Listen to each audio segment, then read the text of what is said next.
Bismillahirrahmanirrahim. Assalamualaikum warahmatullahi wabarakatuh. Guys, aku pakai rompi yang beratnya hampir 1 kilo. Kalian nggak percaya? Aku pun nggak percaya.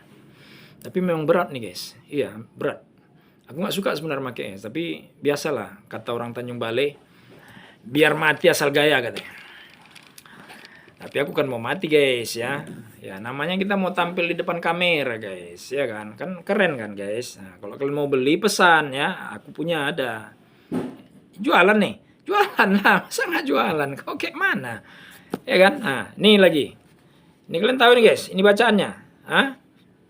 Save Palestina, Free Palestine. Jadi jangan kalian pikir kita kaleng-kaleng ya kan. Kita peduli juga sama saudara kita walaupun di luar negeri sana, apalagi di Indonesia ya kan. Cuma yang bisa kita bantu sesuai kemampuan kita guys. Yang kita nggak mampu, jangan terlalu memaksakan diri. Tapi kalau terpaksa, sikat aja guys. Oke, kita mulai.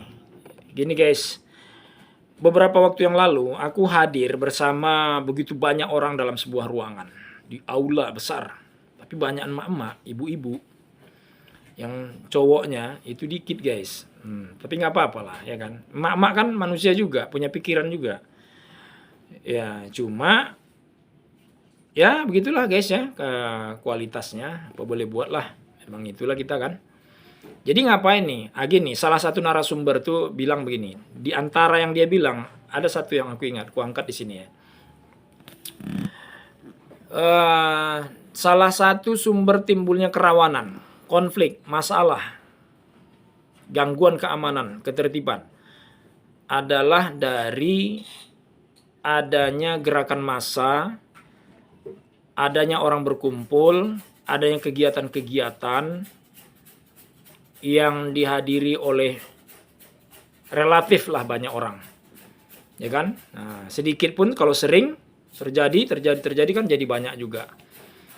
Lalu kemudian dia bilang, nah dari kegiatan itu seperti misalnya orang berkumpul mengadakan kegiatan untuk menunjukkan simpati terhadap Palestina. Nah tapi kegiatan itu ternyata dimanfaatkan untuk kampanye oleh calon tertentu. Oke, sampai di situ guys ya. Udah, poinnya kan udah dapat. Berarti dia mengindikasikan pertemuan orang-orang, baik itu pertemuan bicara tentang dunia maupun bicara tentang akhirat, solidaritas Islam atau solidaritas keagamaan itu berpotensi menimbulkan gangguan Kamtibnas. Dari sudut pandang keamanan bagus-bagus aja guys itu. Aku setuju. Ya, artinya dia melakukan deteksi dini. Ya kan, untuk mencegah gangguan sosial, ada gangguan ketertiban umum lah pada umumnya. Cuma aku mau mengkritisi gini guys, kalau orang mau kampanye memanfaatkan ruang-ruang pertemuan dan memanfaatkan tema-tema tertentu, salahnya di mana? Nggak salah kan? Nggak salah lah, apa salahnya? Ada peraturan KPU dilanggar, undang-undang pemilu dilanggar. Ya kan? Satu. Ada Bawaslu menindak selaku pengawas. Nggak ada. Ya kan? Gangguan dan ketertiban tidak terjadi. Pelanggaran kampanye pun tidak terjadi. Itu nggak ada masalah kan? Nah, sehingga kemudian orang berpikir bahwa ini polisi jangan berlebihan. Misalnya tidak memberikan kesempatan orang melakukan pertemuan. Aku nggak mengatakan polisi nggak memberikan izin karena tidak ada kewenangan tidak memberi izin. Orang mengadakan pertemuan itu dilindungi oleh undang-undang guys. Ya, undang-undang nomor berapa guys ya? Nomor 9 tahun 99 kalau nggak salah. Ini kalau nggak salah ya, aku lupa juga guys ya. Undang-undang tentang unjuk rasa, pertemuan, menyampaikan aspirasi dan pendapat di ruang tertutup maupun di tempat umum. Jadi dilindungi undang-undang. Nah di situ kita kalau mau buat kegiatan itu cukup membuat surat pemberitahuan. Ya kan? Kenapa? Karena fasilitasnya kan bukan punya polisi. Jadi polisi hanya melakukan pencegahan, deteksi dini, dan mengatasi gangguan keamanan. Ya kan? Sehingga polisi cukup diberitahu. Bukan persoalan izin. Yang kedua persoalan bahwa hak setiap warga negara untuk boleh menyampaikan aspirasi, pendapat, dan pikirannya, baik di tempat tertutup maupun di tempat terbuka. Jadi nggak ada masalah. Nah, terkait dengan kampanye, apa salahnya orang kampanye? Salah orang kampanye. Kampanye itu kalau menurut aku guys terbagi dua. Satu, kampanye menurut persepsi Bawaslu dan KPU. Dan satu lagi, kampanye menurut persepsi si calon masing-masing. Ya kan? Nah, kalau menurut persepsi si calon masing-masing ini tidak salah, jalan aja. Tapi kalau yang dianggapnya tidak salah melanggar peraturan KPU, melanggar undang-undang pemilu, lalu ditindak oleh Bawaslu, ya dia harus maulah tunduk kepada ketentuan dan peraturan yang berlaku. Ya kan? Misalnya dipanggil, diminta keterangannya, atau kemudian nanti diajukan ke pengadilan. Jangan-jangan pidana, bisa ditindaklanjuti, masuk penjara. Misalnya gitu. Ya kan? Kalau enggak, cukup diperingatkan, atau dibiarkan aja. Nggak ada masalah kan. Nah, jadi guys, nggak ada masalah sebenarnya kampanye di tempat tertutup, walaupun di rumah ibadah. Di rumah ibadah boleh kampanye? Boleh. Menurut KPU dan Bawaslu yang tidak boleh. Menurut si calon boleh nggak? Boleh. Bagaimana caranya supaya boleh menurut si calon dan KPU serta Bawaslu sama-sama boleh dan sama-sama tidak boleh? Gimana? Samakan persepsi. Itu poin pertama. Tapi sebelum sama persepsi, ya kan, pahami dulu, baca dulu. Ini banyak caleg, banyak cawal, banyak cabuk, cagup, capres, nggak ngerti undang-undang. Nggak ngerti hukum dan mau melanggar hukum aja kerjanya. Memang sengaja mau melanggar hukum. Ya kan? Nah, itu masalah guys ya. Nah, itu baru masalah. Ya kan? Jadi pertama pemahaman dulu. Pengetahuan dan pemahaman terhadap produk, peraturan dan perundang-undangan. Yang kedua, samakan persepsi antara calon dan penyelenggara dan pengawas pemilu. Ya kan? Barulah tidak akan terjadi. Ya kan? Kemudian yang ketiga, saya mau sampaikan gini. Persepsi menurut si calon. Persepsi menurut calon ini ketika dia mengatakan atau menganggap bahwa tidak melanggar peraturan dan perundang-undangan,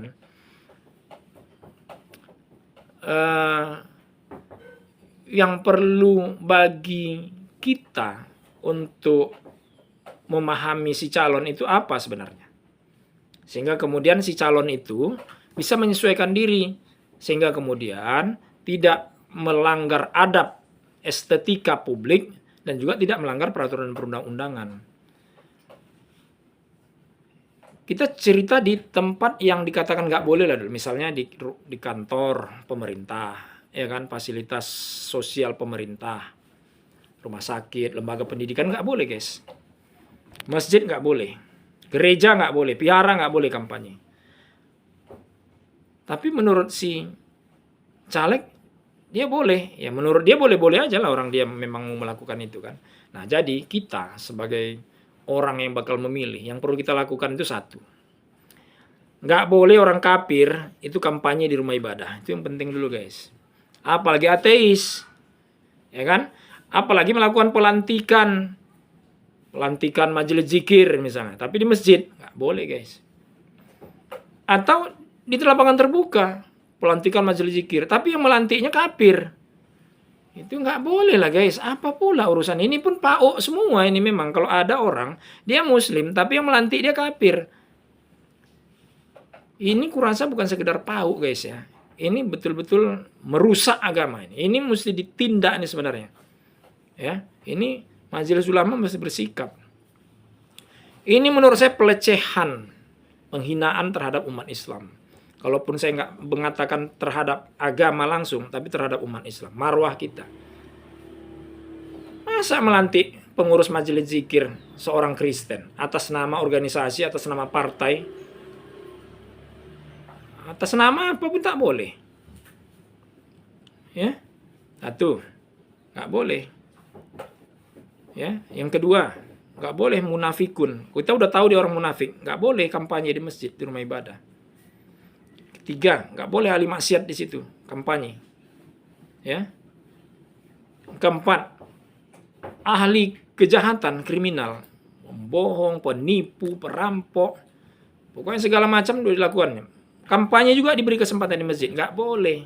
Ada orang, ini ada yang PAUD juga, ada pengurus BKM, ada orang baru diponis, sudah keluar dari penjara, kasus korupsi, keluar dari situ dikasih jabatan sebagai pengurus BKM. Coba bayangkan, hanya gara-gara itu kawannya, dia bersimpati, karena orang tuh berduit pula kan, bisa membantu keuangan masjid. Memangnya masjid itu perlu dibantu oleh dengan uang-uang yang nggak jelas itu, atau dengan orang yang sudah ternoda, macam nggak ada lagi orang lain. Awas guys ya. Kemudian nggak boleh kampanye di masjid itu bagi-bagi duit. Pura-pura ngasih bantuan nih untuk bantuan toa, nih bantuan sajadah, itu suap semua. Karena dia kan nyalek, dia kan nyapres, dia kan nyagub, jabum, nyawal. Ya kan guys? Berarti itu semua kamuflase. Pura-pura ngasih bantuan, padahal itu suap supaya orang bersimpati, nanti beritanya di blow up, lalu orang simpati, lalu orang pilih. Pertanyaannya, bagi yang nggak punya duit, caleg, cagup, cabub, capres, yang nggak punya duit macam mana? Cuma ada yang mau menarik simpati orang. Kan berarti nggak adil kan pertarungannya, kalau dianggap pertarungan. Nggak bisa narik simpati orang kan, karena nggak punya uang. Itu maka nggak boleh suap, ya guys ya. Tapi peraturan KPU membolehkan kalau sekian katanya. Kalau untuk ini, biaya operasional segala macam. Nggak ada itu guys. Kamuflase semua tuh. Menurut saya, kalau Anda merasa tidak sependapat dengan saya, nggak apa-apa, ini kan pendapat. Anda boleh berpendapat. Saya juga berpendapat. Ya, tapi menurut saya itu tidak boleh. Ya kan? Jadi sebenarnya ini rawan. Ya. Saya misalnya punya uang ya 5 miliar misalnya. Untuk menjadi caleg di daerah kabupaten kota, ya itu ada yang cuma 4.000 atau 3.000, 4.000 suara, atau katakanlah 5.000 suara. Kalau saya punya uang 5 miliar, ya kan, semua bisa saya bikin menjadi tim sukses saya. Satu tim sukses nyata, satu tim sukses bayangan, satu enggak tim sukses dia. Tapi tim sukses juga sebenarnya. Jadi tim sukses yang real nyata dilaporkan berapa orang, misalnya kalau KPU perlu data itu kita kasih tahu. Kedua, tim sukses bayangan. Yang ketiga, tim sukses juga semua. Tapi sebenarnya adalah konstituen. Artinya apa? Semua orang mendukung dia. Kan akhirnya menjadi tim sukses juga. Macam mana guys? Kenapa mereka mau? Karena ada uang. Loh, kan nggak harus dengan uang. Kalau kau punya karisma, punya kemampuan, aku punya karisma, aku punya kemampuan. Tapi karisma untuk diriku sendiri, orang lain menganggap tidak. Bagaimana? Bagaimana aku menarik simpati orang? Sekarang pikiran orang, nggak ada uang, nggak ada suara. Ya kan? Wani piro. Emang orang peduli? Oh pintar, banyak orang pintar. Emang peduli orang baik? Alah, baiklah makan baikmu sendiri.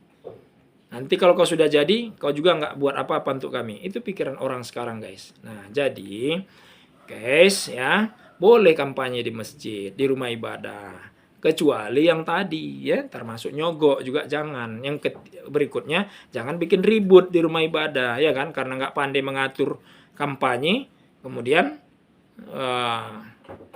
jadi ribut lah, si anu mau kampanye, si anu mau kampanye kan. Nah partai-partai yang kemudian menjadi di situ berlindung orang ateis, di situ berlindung keturunan PKI, di situ berlindung ahli maksiat, di situ berlindung penista agama, di situ berlindung munafikun yang pengen membubarkan pesantren. Itu ya jangan dikasih kampanye di masjid lah guys. Ya kan? Nah, baru yang terakhir, ya kan, samakan persepsi tadi dengan Bawaslu dan KPU. Ya, apa-apa yang dilarang oleh Bawaslu, KPU ya jangan dibunyikan. Jadi artinya cara kampanyenya enggaklah seperti kita kampanye di tempat yang memang dibolehkan. Gitu maksudnya guys, bolehnya ya. Supaya apa? Supaya orang mau beribadah pun enggak terganggu. Ya kan, yel-yel pula dia misalnya di situ. Hidup ini, orang sholat. Orang baca Quran, rusuh lah masjid kayak gitu. Jadi ada tata caranya, ya kan guys. Nah jadi bukan berarti apa yang saya sampaikan ini harus melawan peraturan perundang-undangan pemilu atau yang dibuat oleh KPU dan Bawaslu. Bukan begitu maksudnya guys ya. Oke guys, sampai di sini dulu. Semoga Anda paham. Terima kasih atas segala perhatian. Assalamualaikum warahmatullahi wabarakatuh.